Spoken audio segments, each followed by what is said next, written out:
It's 480 BC and the Persian Empire owns the ancient world. From the Indus River to the Aegean coast, Xerxes I commands the largest army ever assembled in human history. Greek sources put his force at over 2 million men. Modern historians trim that down to somewhere between 150,000 and 300,000 soldiers, but even the conservative estimate is staggering. A force that size doesn't march, it floods. It flows across the landscape like a slow tide that swallows everything in its path. Xerxes has already burned Athens. He's already crossed the Hellespont on a bridge of boats stretching over a mile across open water. His cavalry alone outnumbers most Greek city-states. Now drop one aircraft into that world, one Boeing B-52 Stratofortress. 8 engines, 185 feet of wingspan, cruising at 50,000 feet, where no Persian arrow, no catapult, no human eye can touch it. The B-52 has been the backbone of American strategic bombing since 1955. Let's be specific about what that means. A fully loaded Stratofortress carries up to 70,000 pounds of mixed ordnance. That's 51 500-pound conventional bombs in the internal bay alone, plus wing pylons that can carry precision-guided munitions, cruise missiles, or cluster bomb units. Its combat radius without refueling exceeds 4,000 miles.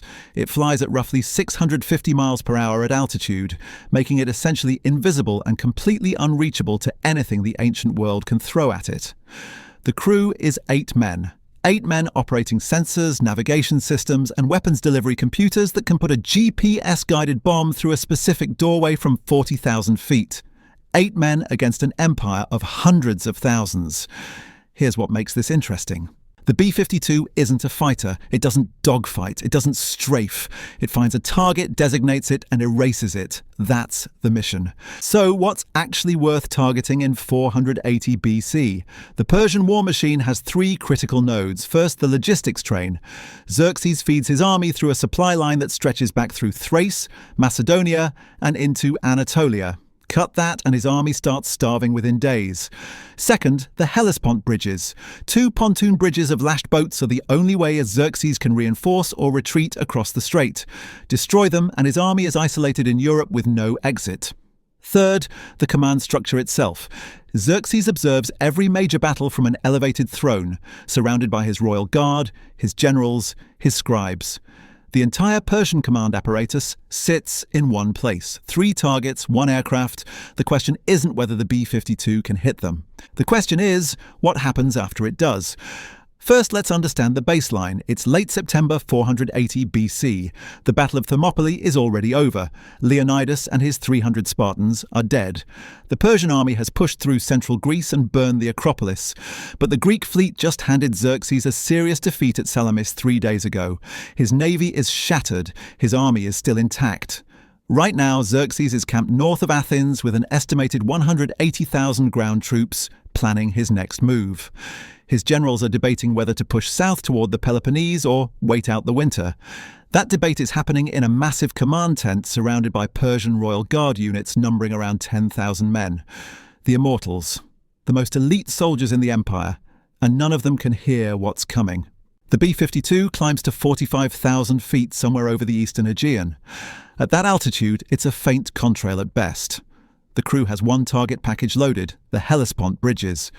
GPS coordinates don't exist in 480 BC, so let's assume the crew is working from visual reconnaissance and pre-programmed waypoints based on known geography.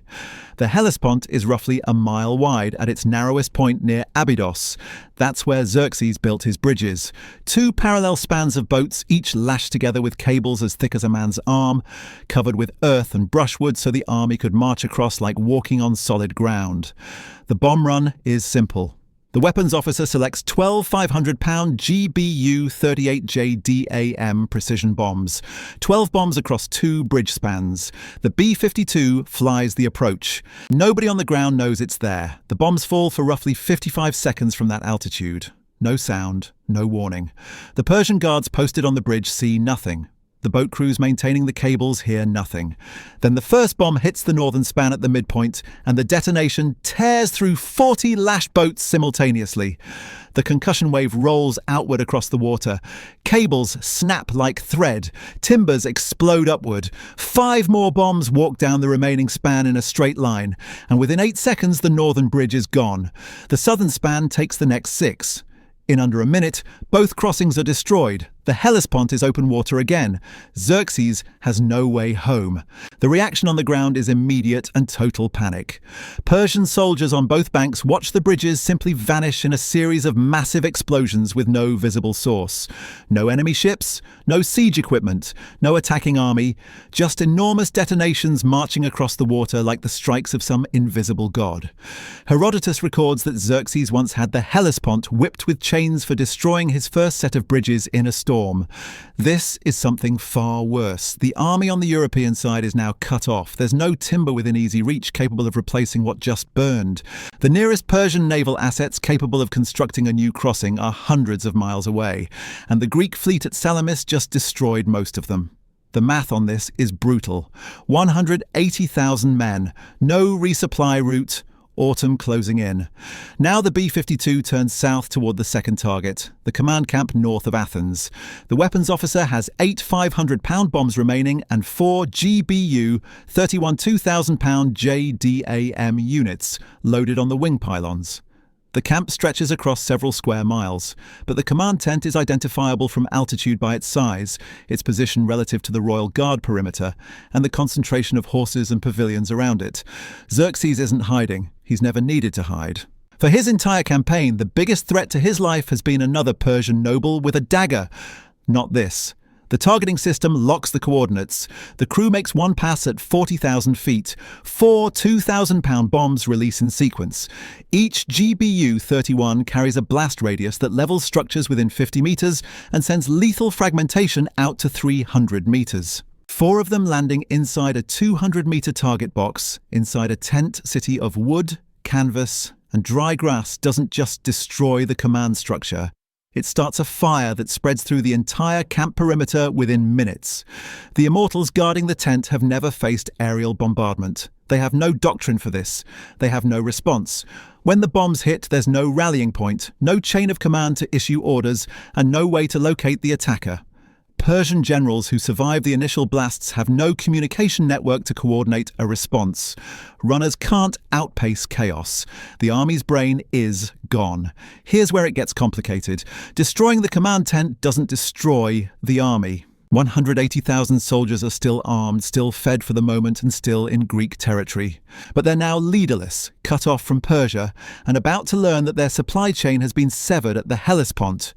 Word of the bridge destruction travels fast. Word of the command camp obliteration travels faster. By nightfall, Persian unit commanders at every level are making independent decisions. Some try to march north toward the Hellespont to assess the crossing situation. Others hold position. Some smaller contingents begin foraging into the Greek countryside, which accelerates exactly the kind of isolated engagements that Greek hoplites are designed to win. The Greek city-states get their first reports of the explosions within hours. Athenian scouts describe a sound like continuous thunder from a clear sky. They report fires visible from 20 miles. They have no explanation. Themistocles, commanding the Greek fleet at Salamis, sends fast triremes north to confirm the Hellespont bridges are gone. The crews report back by the following morning. Both bridges destroyed. No Persian naval presence at the crossing. The strategic situation has flipped completely. What was a retreating, burned Greek confederacy 24 hours ago is now facing a stranded, leaderless Persian army with no exit and no resupply. Themistocles understands immediately what this means. He holds the Greek fleet back and waits. The Persian army's disintegration isn't instant. These are professional soldiers who've campaigned across half the known world. But hunger is a faster enemy than any Greek hoplite. Xerxes' force was supplied through a logistics chain of depots stretching back through Thrace. Those depots can't push supplies forward without the crossing. The army has perhaps 2 to 3 weeks of food on hand depending on the unit. After that, they're foraging in hostile territory with no unified command structure against an enemy who's now regrouped and knows the terrain. The Greek city-states that hadn't yet committed to resistance start committing. The calculus has changed entirely. Persia was winning. Now it's stranded. Back at altitude, the B-52 has burned roughly 30,000 pounds of fuel on the mission profile so far. At this point, the crew is approaching the edge of their unrefueled combat radius, depending on their departure point. But the weapons base still has 6 500-pound bombs, and the wing pylons carry additional munitions. The question is whether there's a third target worth the remaining ordnance. The answer is the Persian supply depot at Doriscus in Thrace, the last major resupply point before the Hellespont. Doriscus is where Herodotus records that Xerxes stopped to count his entire force before the invasion.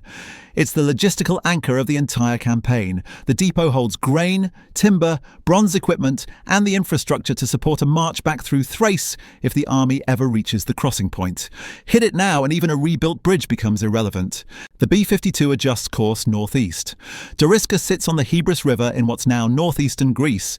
The depot complex is enormous by ancient standards. Large warehouses, corrals for pack animals, stacked timber for bridge repair.